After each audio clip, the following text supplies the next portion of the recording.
cold messenger arrived at my aunt's tea house in late autumn, carrying nothing but a folded scrap of mulberry paper sealed with my brother Jen's personal stamp. A galloping horse, hooves aflame. The note was brief. Mother was dying, it said, and her last request was that her children make the journey together to her village upriver, where she wished to be buried beside our father. It also indicated, with Jian's characteristic certainty, that we should travel by the old ceremonial ferry on the Jade Lantern River as tradition requires. I hadn't spoken to Jian in 5 years, not since the night he sold our family's best tea fields without consulting me, pocketed the proceeds and vanished downriver with his entourage of gamblers. His betrayal had left a burr in my chest I could neither swallow nor cough out. Would 10 mothers wish, I told myself, but I would not sit beside Jian on any boat, ceremonial or otherwise. Yet the Jade Lantern River had its own logic. It was said the river could not be travelled like ordinary water, whose currents decree that northbound is upstream and southbound down.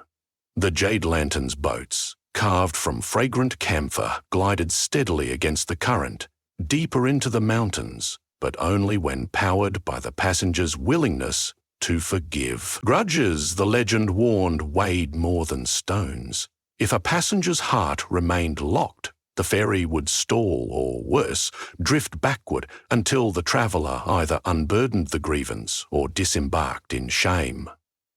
I had laughed at the story when my father first told it to us by moonlight, the day he brought us to watch the annual Lantern Festival. Father had set a thimble-sized jade lamp upon the water, and we watched it drift upstream, buoyed by nothing we could see, as if the river had remembered some secret staircase beneath its skin. Now the myth stood between me, my mother's wish, and the mountain village where her grave waited. I tried to secure a horse so I could ride inland on the mountain road, but torrential rains had washed away a bridge, and the locals refused to guide strangers over the landslides. The river, treacherous in flood season, was somehow the safer of two impossibilities. So, against everything I thought immovable in myself, I found a place on the next Jade Lantern ferry. The ferry dock was nothing more than a wooden tongue jutting from mossy stone. An elderly boatwoman accepted my fare and, without counting the coins, offered me a thin strip of parchment upon which she invited me to write the weight I wished to surrender. Around me, travellers bent over their slips, some weeping outright, some scratching with careless speed as though trying to outrun memory. I stared at the blank rectangle, my brush hovering. Finally, I wrote a single word, Jian, and passed the paper back. The boatwoman slid my confession into a bronze brazier at the bow.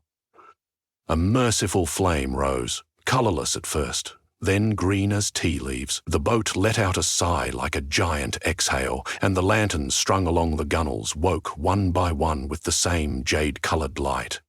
We were 7 passengers, an odd number the myths consider auspicious. The ferry lifted from the dock with a gentle shudder and nosed upstream. Or perhaps lifted is not the right verb. I felt no push of oars, heard no creaking paddle, only a curious settling inside my ribs, as if some hidden fulcrum had clicked into place. The riverbank began to slide past at walking pace. The current, eddying the opposite way, gurgled like a throat too full of stories. I claimed a seat near the stern beside a potter's apprentice named Mei Lin, who told me she had ruined a master's one-of-a-kind glaze through negligence and could not forgive herself. Her hands trembled. One by one, the others introduced themselves, an elderly judge whose last verdict had led to an execution he now doubted, a merchant woman mourning a daughter married into distant exile, a poet who had betrayed his own lover for courtly favour, and a taciturn farmer whose eyes shone with unshed rain. As if summoned by my dread, the 7th passenger strode from the shadow of the mast. My brother Jian, taller than I remembered, but his stride unchanged, a blend of swagger and apology. I stood so quickly the planks shivered. Jian halted, the lantern light pooling between us. He bowed. I did not return the gesture. "Lin," he said quietly, "I was not sure you would come." I did not come for you, I whispered. A ripple of unease slid through the boat. The prow stuttered, its progress visibly slowing. The boatwoman, barefoot at the tiller, cocked her head but said nothing. Jian retreated without argument and seated himself at the bow opposite the judge. The river's voice filled the silence, a syllabic murmuring like monks chanting underwater. Above us, jagged hills rose, their cliffs tufted with cypress. The lantern glow painted our faces sea green, as though we were already half sediments of the unseen depths. I tried to soften my breathing, to keep my resentment from snagging the other's momentum. But each glance at Jian's silhouette produced a fresh barb of ire. The ferry slowed further, the cypress tops leaned inward, and the sky tightened with winter geese flying south, contradicting our northbound path. The boatwoman finally spoke. "The river can carry your anger," she said, "but it cannot obey it. Decide whether to keep rowing against yourselves or let the lanterns guide you." Her voice was calm, but the warning coiled inside every passenger. The potter's apprentice inhaled, shoulders shaking, then told her story aloud. She described the kiln, the thousands of shards, the ruined apprenticeship. While she spoke, a single jade flame lifted from her chest like a firefly and dissolved in the air. The ferry eased forward. The judge followed, voice thick as honey, and as he confessed, the prow warped back into motion. When he finished, a second green ember drifted ceilingward. We were learning. Confession was the wick, forgiveness its oil, but only when self-forgiveness followed the admission did the ember fly. The boat moved each time someone unlatched the hook inside their ribs. All eyes turned to me and Jian. The river curved abruptly here, squeezing through granite columns striped with quartz. Rapids foamed just ahead like snarling dogs. If the ferry stalled in those jaws, the river would chew us to splinters.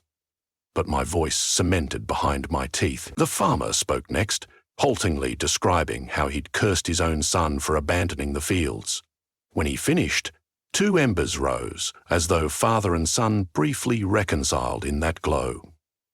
We skirted the white water by a hairbreadth, the ferry's hull humming with improbable buoyancy.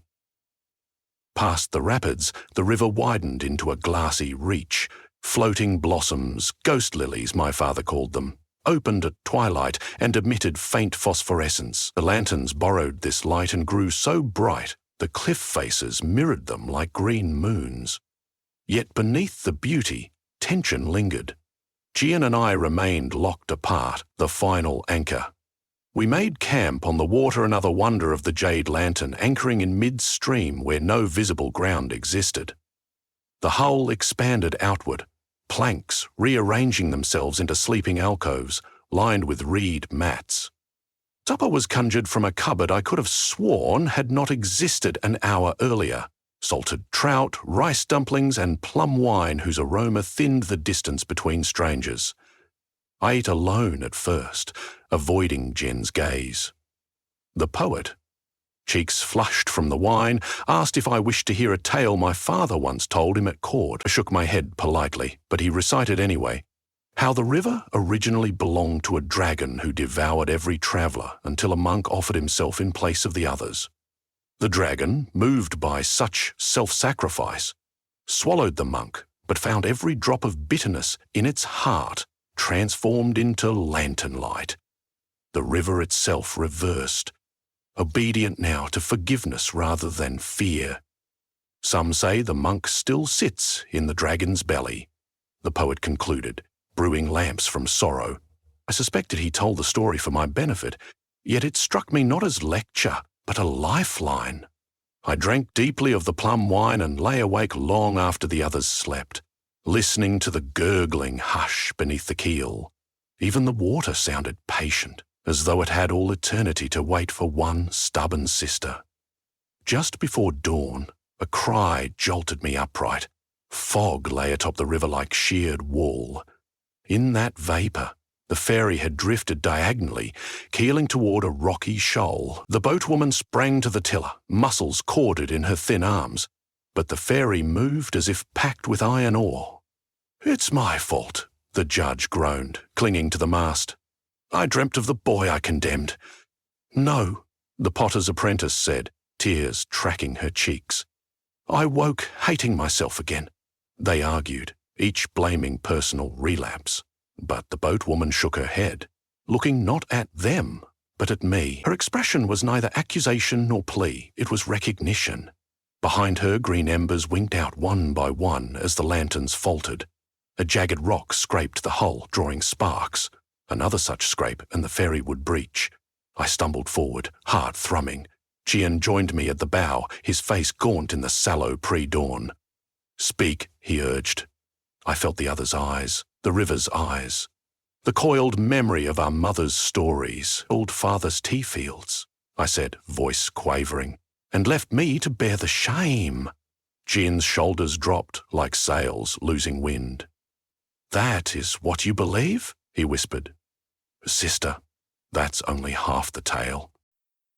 He breathed, steadied himself, and told a version I had never heard.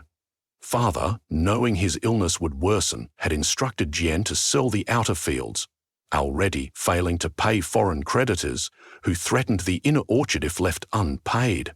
Documents in Father's study detailed the plan, but Father collapsed before telling me.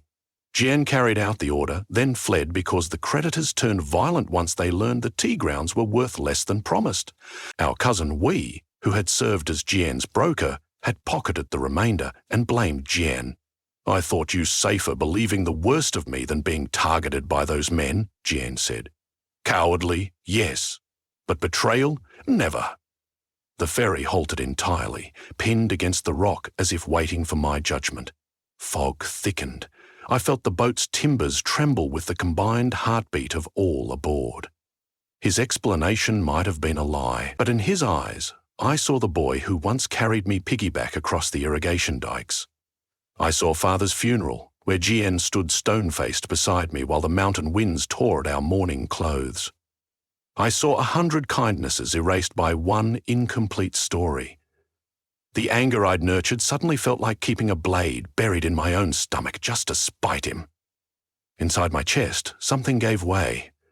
I did not forgive Jian's every failing, nor my own stubborn blindness, but I forgave the misunderstanding that had festered into poison. Tears blurred the rock, the fog, the lantern-studded rail. I nodded. I believe you, I whispered, and I felt the truth of it sprout like early bamboo. A soft pop sounded. From Jian's sternum and mine, 2 bright embers rose, weaving together before spiralling skyward. The lanterns along the gunwale reignited, brighter than ever, until the river around us looked shallow as jade glass. The ferry lifted from the rocks, an upward buoyancy like being caught in a mighty inhalation, and surged forward with effortless grace. Sunlight pierced the fog. The mountain walls pulled away to reveal a valley cupped in cloud. The river narrowed into a waterfall that seemed to pour upward towards snow peaks, yet the ferry climbed it as if rails unseen guided the keel. Passengers gasped, laughter bubbling, grievances forgotten in the green roar. At the summit, the water spread into a still lake so clear it doubled the sky. In the lake's centre rose the shrine of kindled waters, a circular pavilion tiled with iridescent shale. The ferry docked without command. We disembarked, feet meeting stone, warmer than the sun could account for. Inside the shrine, 7 niches awaited us. In each glowed a jade lantern identical to those strung on the ferry, except unlit. The boatwoman, now dressed in snow-white robes, bowed. 1 lantern per traveller, she said. Breathe upon it and claim it if your heart stays open. Carry it back to your life and it will remind you the river is everywhere. The others approached at once. The potter's apprentice breathed, and her lantern blossomed green like new glaze. The judge's lantern lit, and he wept, resolving to reopen the case of the condemned boy. One by one, they ignited their lamps. At last, Jian and I stepped forward together. We inhaled, exhaled. 2 flames sprang up, not twin, but complementary shades. One deep emerald, the other pale spring. Light washed over the stone walls, painting them alive. We carried our lanterns out into the mountain air. The ferry remained, but the boatwoman informed us it would now drift downstream under ordinary current. Its magic, she said, had already served its purpose. The rest was our responsibility. We chose to walk. A path wound along the ridge, bordered by autumn maples, the colour of embers just before ash. Each held their lantern before them, and the light created bridges across shadowy ravines. We spoke little, content with the new hush between us, a silence ploughed and seeded rather than scorched. As dusk fell, we reached a clearing where shepherds grazed goats. The animals raised their heads to the lantern glow, unafraid. Jade turned to me. "When Mother sees us together, carrying these, she will understand." "Mother always understood," I replied, and waited for us to catch up. We laughed, and our breath curled like twin question marks dissolving into night. The rest you may guess. Mother passed 3 days later, but not before she saw her son and daughter enter her room by the same threshold, green lanterns lifting and lowering like steady heartbeats. She smiled, touched each of our cheeks, and called us her river children. After her burial, we used the money from my aunt's tea house to repurchase the outer fields, inviting the farmer from the ferry to oversee irrigation experiments. The potter's apprentice arrived months later, with bowls glazed the colour of river fog, and the poet dedicated an elegy that caused even my stoic aunt to sniffle. But these are small tributaries branching from that singular journey. What matters is this: sometimes a river flows backward to show us what forward truly means. Sometimes forgiveness is not a lofty summit but a quiet ferry, unwavering in moonlit water, waiting for us to decide how long we wish to remain stranded on the bank of our own certainties. I keep my lantern on the sill of my childhood bedroom, now my office, where it absorbs daylight and releases the gathered green each dusk. When anger prowls at the edge of voice or pen, I cup the lantern, remember the upward waterfall, the hush before the embers rose. The light does not scold, it invites. I breathe, the flame answers, and the river, vehicle or not, moves on.